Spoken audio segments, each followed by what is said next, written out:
सुप्रभात प्यारे विद्यार्थियों। संस्कृत विषय की आज की कक्षा में हम 8वीं कक्षा का पाठ 2 हिंदी अनुवाद करेंगे, जिसका शीर्षक है वसुधैव कुटुंबकम। बच्चों, हमने पिछली कक्षा में एक श्लोक पढ़ा,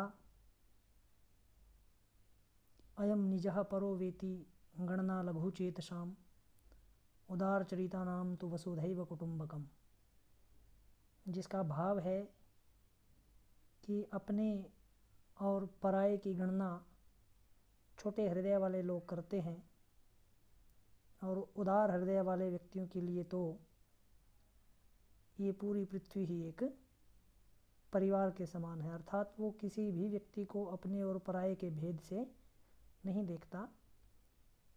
यही भाव इस पाठ से परिलक्षित होता है। वसुधा धन एव,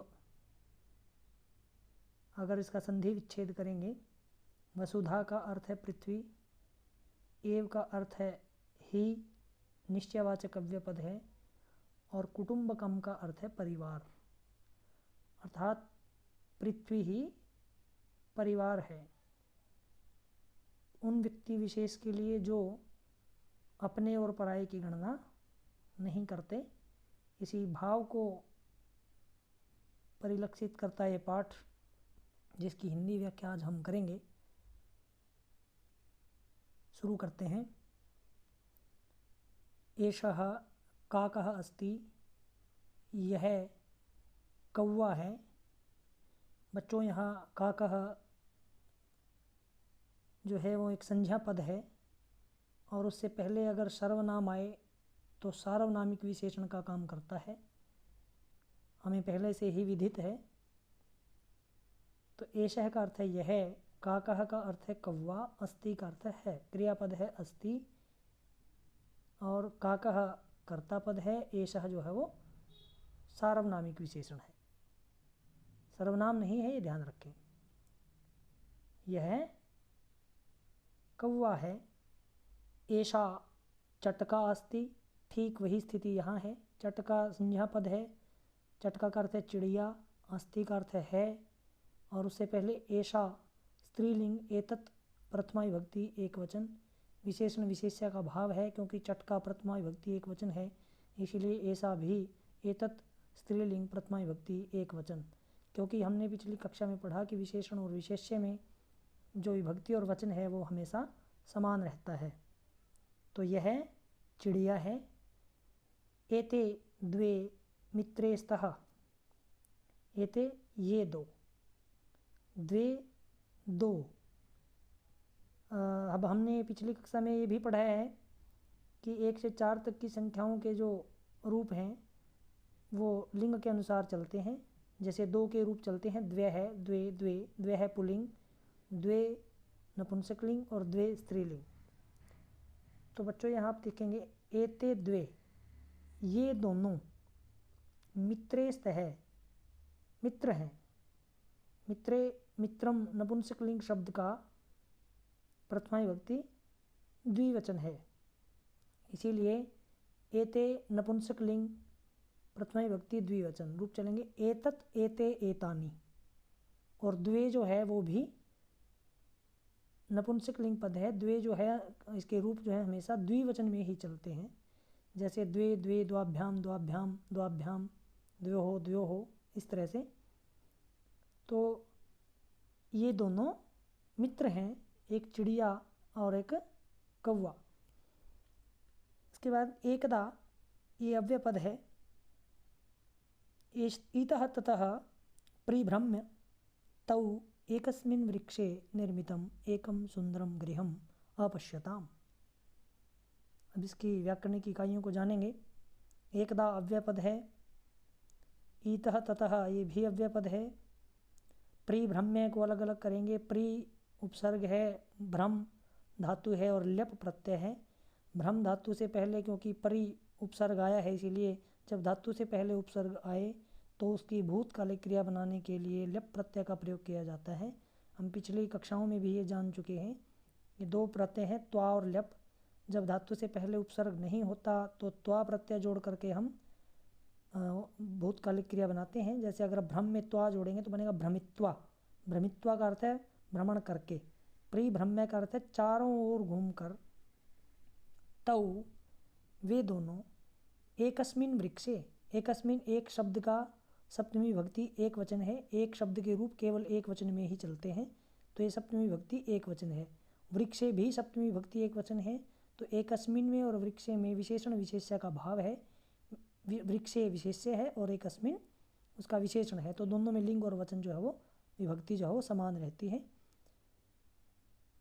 तो एक बार इतः ततः परिभ्रम्य, इधर उधर भ्रमण करके, तौ वे दोनों एकस्मिन वृक्षे निर्मितम, एक वृक्ष पर निर्मित।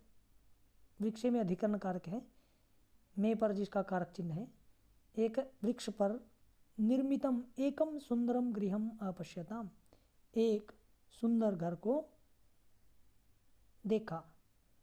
उन दोनों ने इधर उधर भ्रमण करते हुए एक वृक्ष पर एक सुंदर घर को देखा। एकम सुंदरम ये दोनों जो है विशेषण है गृहम के, तो गृहम प्रथमा विभक्ति एक वचन है, इसलिए एकम सुंदरम भी प्रथमा विभक्ति एक वचन है। एक के नपुंसक लिंग में रूप चलते हैं, एकम, एकम, एकेन, जैसे उसके बाद जो पुल्लिंग की तरह चलेंगे। पहले दोनों विभक्तियां समान रहती हैं। उसके बाद सुंदरम गृहम दृष्ट्वा, सुंदरम गृहम, गृहम विशेष्य है, सुंदरम विशेषण पद है। दृष्ट्वा को अलग अलग करेंगे। दृश्य धातु त्वा प्रत्यय, दृश्य का अर्थ है देखना, त्वा प्रत्यय जुड़ने से बन गया दृष्ट्वा, अर्थात देखकर, भूतकालिक क्रिया है। तौ उन दोनों ने, अचिंत्यताम, अचिंत्यताम में चिंत धातु है, लंग लकार, प्रथम पुरुष द्विवचन, क्योंकि कर्ता तौ प्रथमा विभक्ति द्विवचन में है। सुंदर घर को देखकर उन दोनों ने सोचा, किमर्थम न आवयोः अपि एतादृशं सुंदरम गृहम भवेत्। किमर्थम करते क्यों, न करते नहीं, कि क्यों ना आवयोः, आवयोः षष्ठी विभक्ति द्विवचन है, हम दोनों का, हमारा, अपि भी ये भी अव्ययपद है। एतादृशम सुंदरम गृहम भवेत्, ऐसा सुंदर घर हो। भवेत जो है वो भू धातु विधिलिंग लकार एक वचन है, जिसमें कामना की गई है कि क्यों न हम दोनों का भी ऐसा सुंदर घर हो। दोनों ने सोचा उस सुंदर घर को देखकर। अतः अधुना आवाम अपि एतादृशं सुंदरम गृहम रचयिष्यावः, इसीलिए अधुना अब, आवाम अपि हम दोनों भी, ये अव्ययपद है। अतः अधुना और अपि, आवाम जो है मध्यम उत्तम पुरुष द्विवचन का करता है, अहम आवाम, कि हम दोनों भी एतादृशम ऐसा सुंदरम गृहम रचिष्यावः, ऐसा सुंदर घर बनाएंगे। रचिष्यावः रच धातु है, रचना करने अर्थ में, ललित लकार है और उत्तम पुरुष द्विवचन का की क्रिया है, क्योंकि आवाम उत्तम पुरुष द्विवचन का करता है। अस्मद शब्द रूप से प्रथमा विभक्ति द्विवचन है। तो उन दोनों ने सोचा कि क्यों ना हमारा भी ऐसा ही सुंदर घर हो, इसीलिए अब हम दोनों भी ऐसा ही सुंदर घर बनाएंगे। इति चिंतित्वा स्वनिवासम आगच्छताम, ऐसा चिंतित्वा सोचकर, यहाँ भी क्या है, त्वा प्रत्यय है चिंत धातु से। चिंतित्वा स्वनिवासम, स्व का अर्थ है अपना, निवास का अर्थ है घर। आगच्छताम गम धातु लंग लकार प्रथम पुरुष द्विवचन, क्योंकि कर्ता दोनों हैं इसलिए द्विवचन है। तो ऐसा सोचकर वे दोनों जो हैं अपने अपने अपने घर चले गए। इसके बाद है काकः वृक्षे मृत्तिकया सुंदरम गृहम निर्मितवान। काकः कौवे ने प्रथमा विभक्ति एक वचन, वृक्षे वृक्ष पर सप्तमी विभक्ति एक वचन है। मृत्तिकया, मृत्तिका होती है मिट्टी, आकारांत स्त्रीलिंग पद है, लता की तरह रूप चलेंगे। जैसे लता का बनेगा लतया, मृत्तिका का बनेगा मृत्तिकया, मिट्टी से। तो कौवे ने वृक्ष पर मिट्टी से सुंदरम गृहम निर्मितवान, सुंदर घर बनाया। सुंदरम यहाँ विशेषण है, गृहम विशेष्य पद है।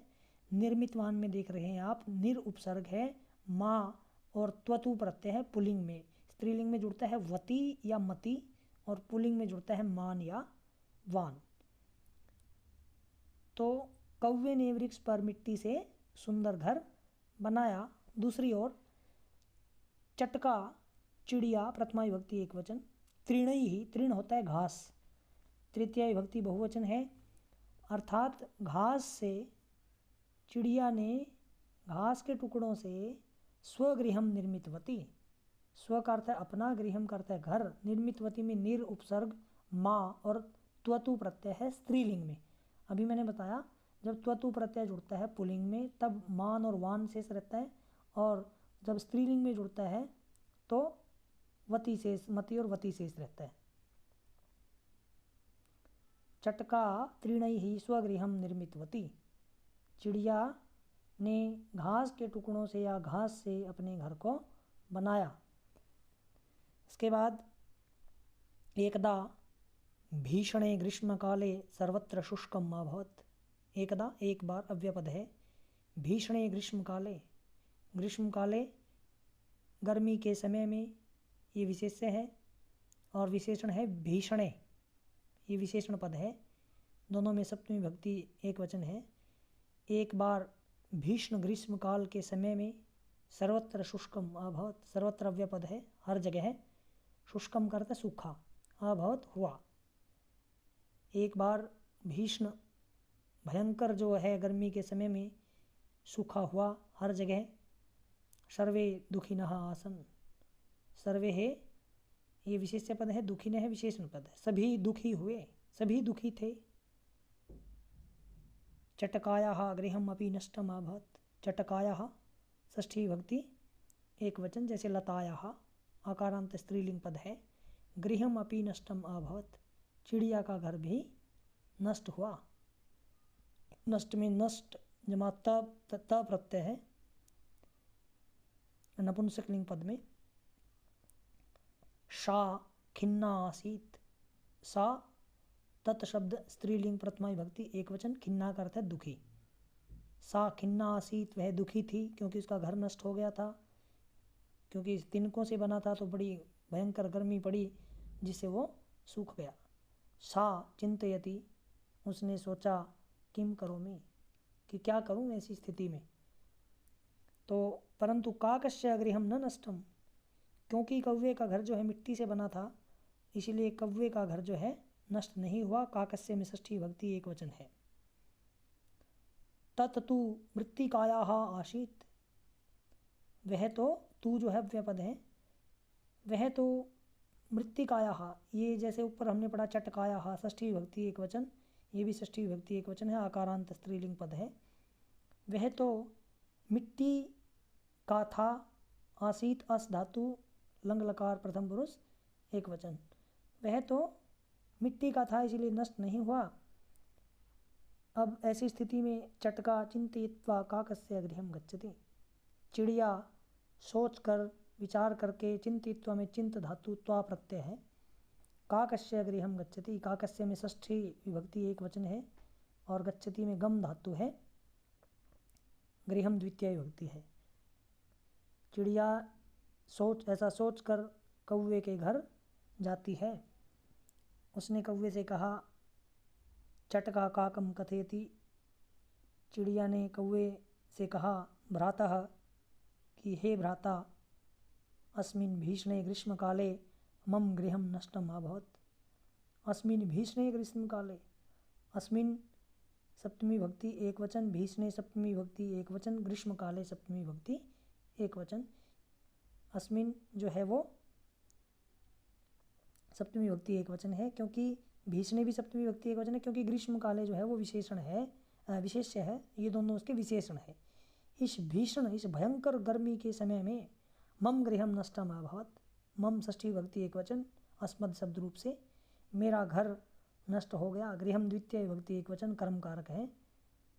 अभवत जो है भू धातु लंग लकार प्रथम पुरुष एक वचन। तो उसने चिड़िया ने कहा कि हे भ्राता, इस भीषण गर्मी के समय में मेरा घर नष्ट हो गया है। सर्वत्र उष्णः अस्ति, उष्णः का अर्थ है गर्मी, सर्वत्र का अर्थ है हर जगह, अव्ययपद है कि हर जगह गर्मी है। मह्यम स्वगृहे शरणम यच्छ, मह्यम मुझको, मुझे, स्वगृहे अपने घर में सप्तमी विभक्ति एक वचन, शरणम यच्छ शरण दो। यच्छ दा धातु से बना है, दा धातु है और दा के योग में हमेशा चतुर्थी विभक्ति का प्रयोग होता है, इसीलिए मह्यम जो है वो चतुर्थी विभक्ति है। मुझे अपने घर में शरण दो। तो बच्चों इन 2 पृष्ठ का जो हमने अनुवाद किया है इसके आंतरिक प्रश्न इसमें से अपने आप बनाएंगे और विशेषण विशेष्य जितने पद इसमें आए हैं सबको रेखांकित करेंगे अपनी पुस्तक में और अपनी उत्तर पुस्तिका में उनको लिखेंगे। विशेषण विशेष्य पदों को, विशेषण की अलग तालिका बनाएंगे, विशेष्य की अलग तालिका बनाएंगे। तो इस तरह से, और इसका हिंदी अनुवाद जो है आप अपनी उत्तर पुस्तिका में लिखेंगे। धन्यवाद।